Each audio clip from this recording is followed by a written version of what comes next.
Pro et contra.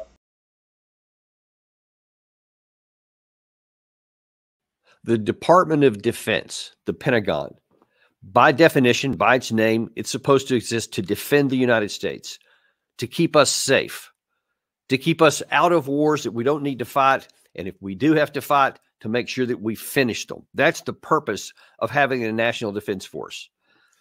But we are in a situation right now, have been for a long time, but we're getting deeper into a situation to where, because of our own actions, we're turning the Department of Defense into the instrument of some potential harm to our own country.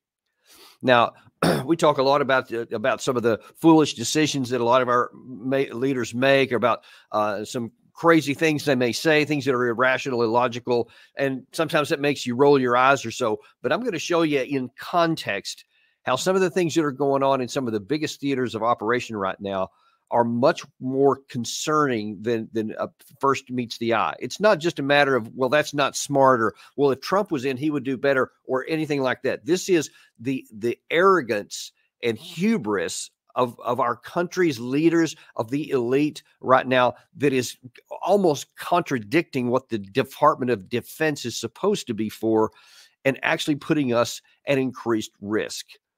Let's take a look at that first of all, because everything always starts at the top. It's the leaders that matter. And it has to start at the very, very top, which is the commander-in-chief, the president of the United States. Now, you've seen us show this 60 Minutes little blurb by Biden several times on our shows over the months, because it just shows kind of how he's disconnected from what's really going on the ground, or even a full understanding of the limits of American power. It's not just him. This goes back decades. In fact, as this montage that Gary put together really shows it. We're the United States of America, for God's sake. The most powerful nation in the history, not in the world, in the history of the world. The history of the world. The United States has the best military by far anywhere in the world. We have the best intelligence in the world. If Americans anywhere are threatened, we have all of those targets already fully identified, and I am ready and prepared to take whatever action is necessary. But it is undeniable, our military is the most capable fighting force on the planet. It's not close. Our soldiers are the best trained, best equipped land force on earth, tested by years of combat, able to sustain power anywhere in the globe. Nobody can match our Army. And our priority is the greatest country on the face of the earth, the great land called America. I have pledged that throughout the life of this administration, our military will remain the best trained, the best equipped, the best prepared fighting force on earth. Well, those are all great words, and that's always been a point of pride for Americans, and especially all these patriotic, red-blooded, folks are always happy to hear that, and most people are, even if you're not a big cheerleader of it. It's a good feeling to know that the national defense capability of your country will keep you safe. It's not just our two oceans and the two friendly countries to our north and south, but it's also our ICBM force, our nuclear capacity, our conventional force, our Navy, our Air Force, our Army, our ability to project power will keep us safe. That's a good feeling. And by the way, that's actually the case. Our force is powerful enough to keep us safe indefinitely. It is possible, it is capable of deterring anybody from making an unprovoked attack against us, and as far as we can see, as long as, and it's not a blanket statement, it has a provision, as long as we make prudent choices and wise decisions. It's not just enough to be able to beat your chest and say how strong you are. You have to have the wisdom that goes along with the strength, or you could misuse that strength and actually cause harm to yourself, not defend yourself. Now, I'm going to take some of the biggest issues that we have facing us right now and just show you a few representative samplings, and I'm going to show you why the arrogant statements are harmful and where they could go. We're going to start off looking at the Iran-Israel situation, since that one's kind of in the news a lot today.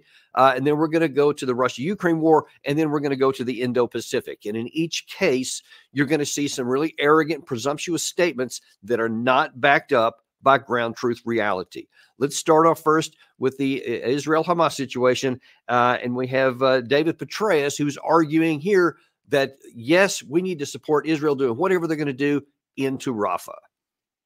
You don't send the fire department to put out 70 or 80% of the blaze. You need to take it all out. So do you think they should go into Rafah? I do think they have to, but you have to do it the right way. Okay. The Rafah issue is something we've been talking a lot about here on this channel. It's in the news again today because apparently Netanyahu has given an order, has selected a date, and they're going to go into Rafah. Even though the U.S. at the official level has been saying, don't do it, don't do it, don't do it. You have Netanyahu who says, I'm going to do it anyway. And then you have people like Petraeus and several others, a couple we're going to show you in a minute, are cheerleading them on, yes, go ahead and do it. Here's the problem. You can't succeed that way. Netanyahu has committed his country to a military path to seek a political objective, make his country safe, that cannot be accomplished.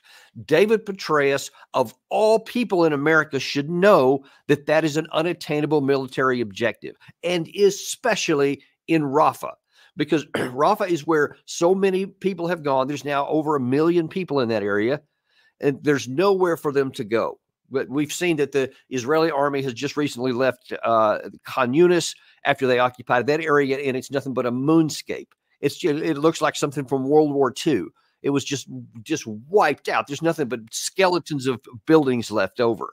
That's what they're getting ready to do down here in Khan Yunis, in Rafah. But where are the people going to go to be safe?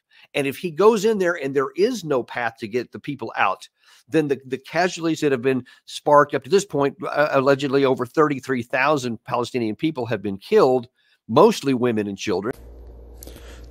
Thank you for watching, like and subscribe.